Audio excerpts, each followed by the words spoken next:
Okay, let's get into this. We're taking a really deep dive today into, well, a huge and fascinating subject, the history of Colombia. Hmm. And we're working from this great stack of sources you've provided, articles, papers, notes, basically our roadmap for this exploration. Exactly. And the idea isn't just to list facts. We want to dig through this material together, pull out the really important stuff, the insights that help you get a solid grasp of Colombia's past and, how it still echoes today. Yeah, and one of the first things that really hits you from these sources is just the sheer variety of the place geographically. Oh, I absolutely. mean, you've got dense forests, the Amazon basin, this huge Caribbean coast, and the Andes Mountains. It's incredibly diverse. And that's not just background scenery, right? The sources have it clear that this geography has been a major player in how everything unfolded, where people lived, how societies grew, even the conflicts. Right. It's sort of woven into the fabric of the history. Definitely. It's shaped so much. So, where do we start the story itself? Way back. Way back. We're talking about human history in Colombia stretching back thousands, maybe over 10,000 years. So well over a millennium before Columbus even showed up. Wow, okay. That's serious ancient history. And it wasn't just one homogeneous group, right?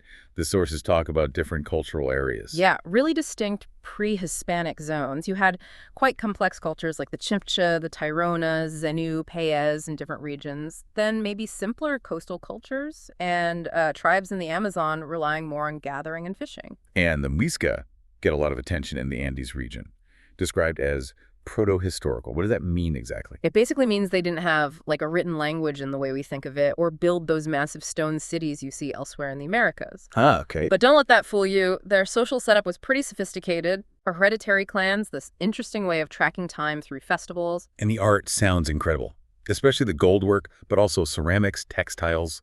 I was picturing those green stones they found engraved with shark's teeth and felines. Amazing detail alongside the gold. Oh, absolutely. They were phenomenal artists and goldsmiths. The Muisca formed this kind of confederation with what a source is called double principal cities, big temples, fortified zones, and a religion focused on the moon and sun. So it seems like archaeologists have found a lot impressive artifacts, data. They have, yeah. Lots of impressive stuff. But the sources also say there's still pretty big gaps, like in understanding their economy or daily life. Exactly. There are gaps, especially with their economy, material culture, hunter-gatherers from that time, and even later cultures just before the Spanish. It takes a lot of interpretation, theoretical work, and the lack of widespread writing that makes piecing things together challenging. So you got these diverse societies, some really sophisticated, spread across this challenging landscape, a lot we're still learning, and then boom, everything changes. That's the moment. The Spanish arrival, starting around 1499. And what brought them? The lure of gold, the belief this was the legendary El Dorado. Right. And that first period, say up to 1538, was mainly focused on the coasts, and pretty brutal. Very much so. The sources use words like ravaged. It was individuals hunting for gold, not really focused on settling initially. But settlements did follow. Santa Marta in 1525, Cartagena in 1533. That became a huge hub, right? Hugely important. Spain's main Caribbean port, the gateway inland, and then Bogota in 1538, quickly called a rich city. And the way these cities grew, it followed a sort of script. Powerful Spaniards getting land. Yeah, the patricians were granted huge tracts, and the engine for getting rich. It was mainly slavery and forced indigenous labor. Which brings us back to the Muisca and gold, because gold was found near them, around Bogota. Precisely. So the Muisca were pulled into the Spanish system. The sources even mention rent-seeking, basically. The Spanish could extract wealth, force peasants to hand over gold. The old Muisca chiefs were pushed aside, and new Spanish towns were built near existing settlements to control labor and taxes more easily. And you see these famous expeditions, like Quesada's, Belalcázar's, looking for Muisca gold, trying to find the Zipa's treasure. Exactly. But this focus on gold also caused problems among the Spanish. By the mid-1550s, you had serious tension. Between who? Between the early colonists and the guys who got the encomiendas, those grants, giving them rights to indigenous labor and tribute. They were fighting over access to Muisca gold and workers. Fighting literally. Yeah, it actually blew up into a civil war among the Spanish factions from 1555 to 1559.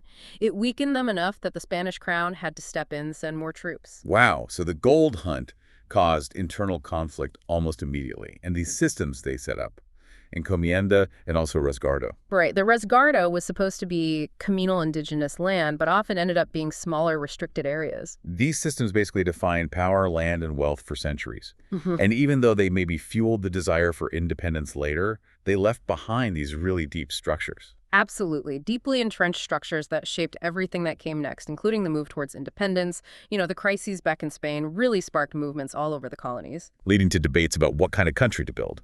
Aristocratic, federal, central. All those debates were happening. And the big vision initially was Simon Bolivar's Republic of Great Colombia, a huge state uniting Venezuela, New Granada, which is basically Colombia and Ecuador, Bolivar as president. A period of massive battles, right? Boyacá, Carabobo. Pichincha, Junín, Ayacucho. Yeah, huge decisive battles for independence from Spain.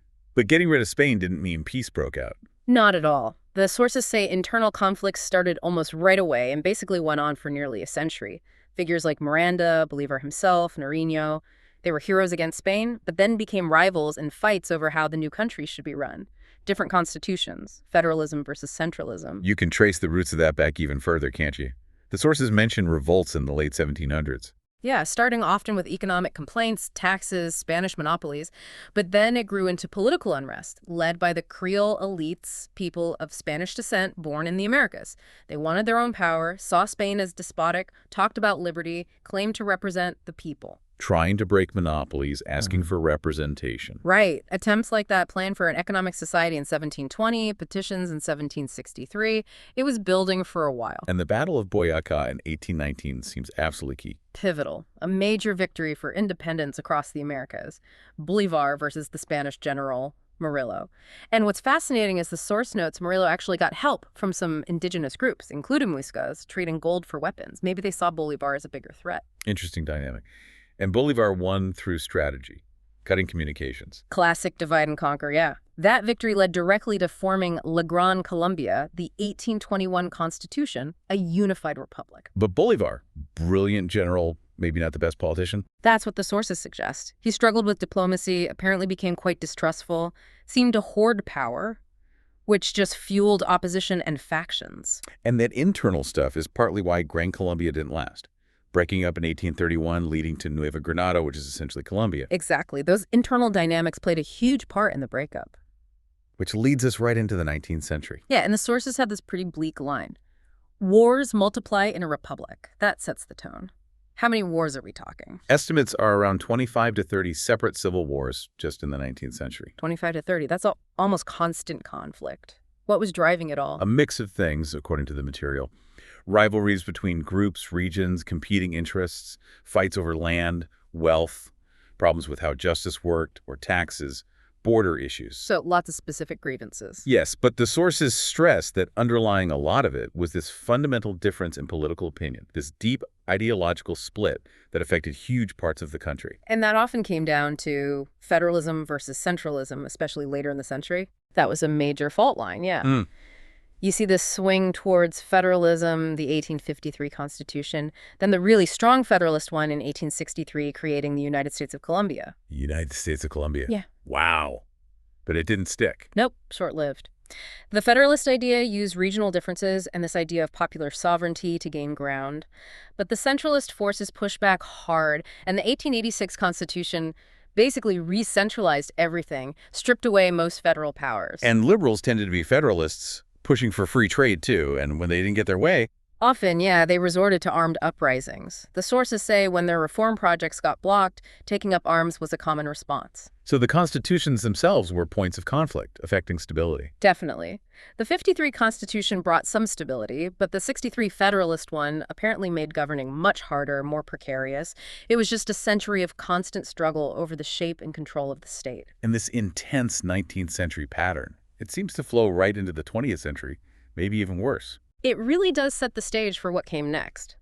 The period everyone calls La Violencia, usually dated 1948 to 58, but the sources are careful to note it started earlier locally, maybe 1946, and didn't just stop in 58. Its effects lingered. What were the main triggers for that explosion? Two big things.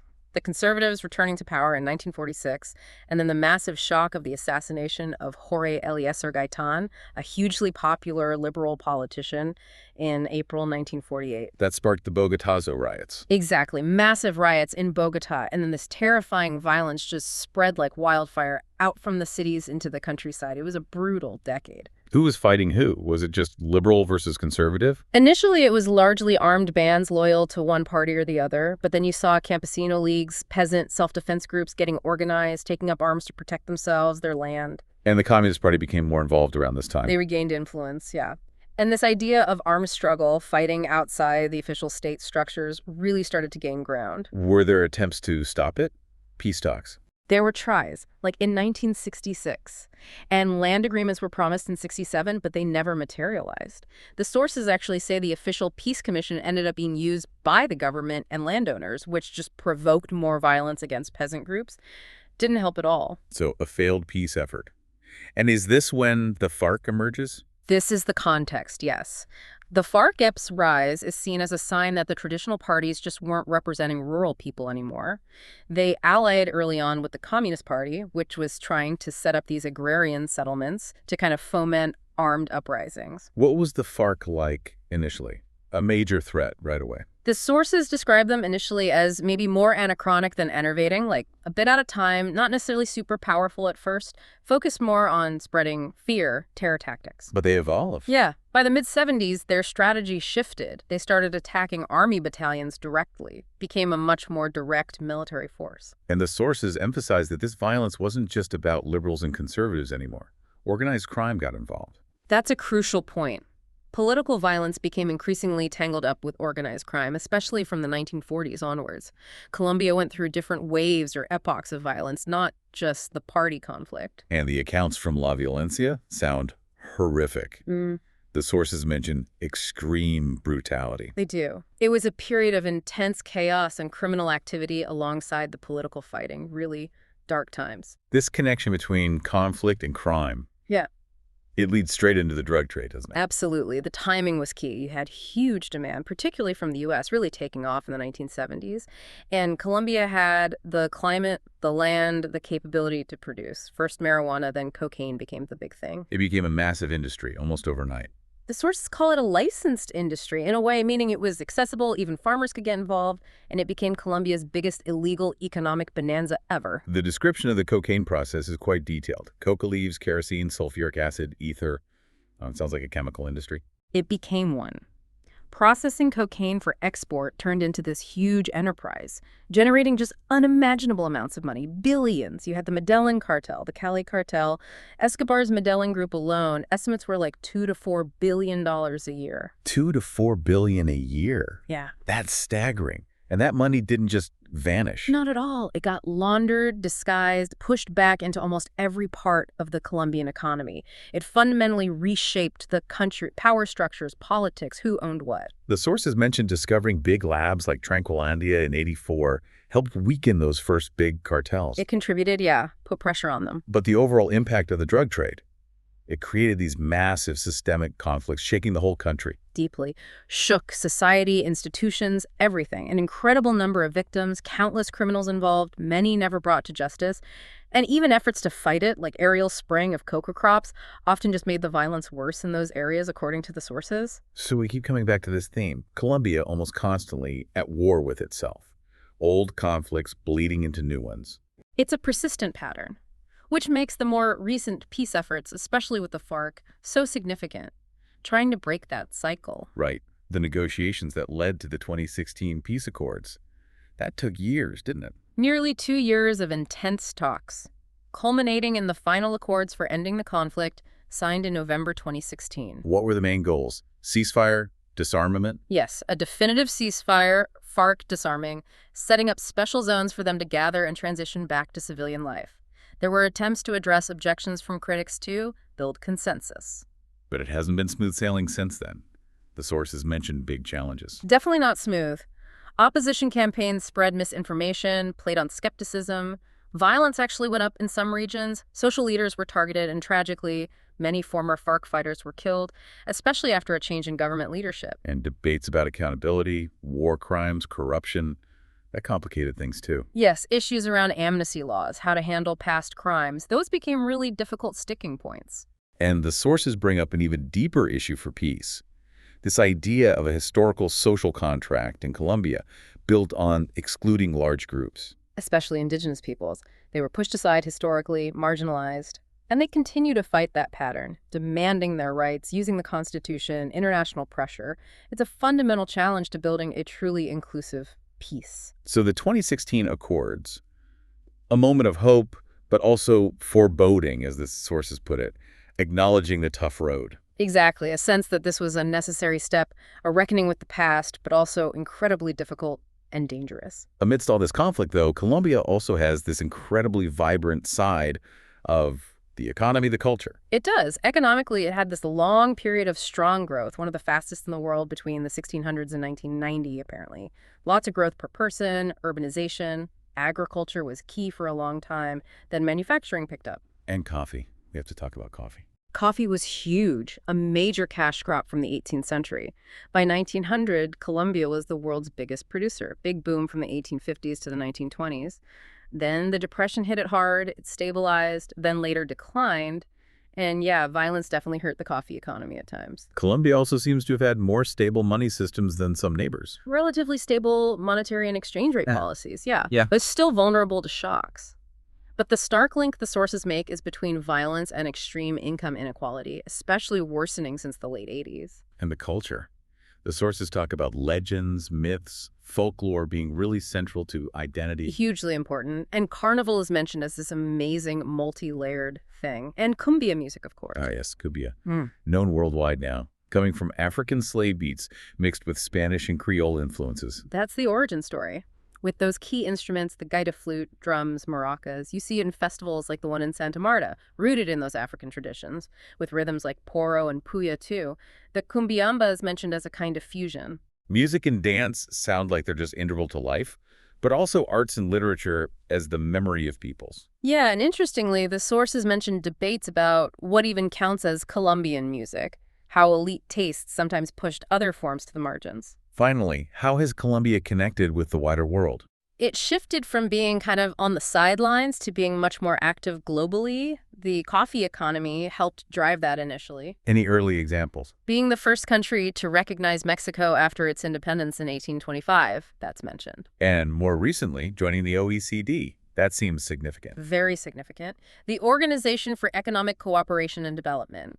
The sources see it as a big chance for Colombia to reset its international strategy, join this club of countries with shared standards. It means making changes internally, education, labor laws. Gives it a different kind of international standing, a roadmap. Exactly. A different dimension on the world stage, a chance to be more intentional about its global role. Wow, okay.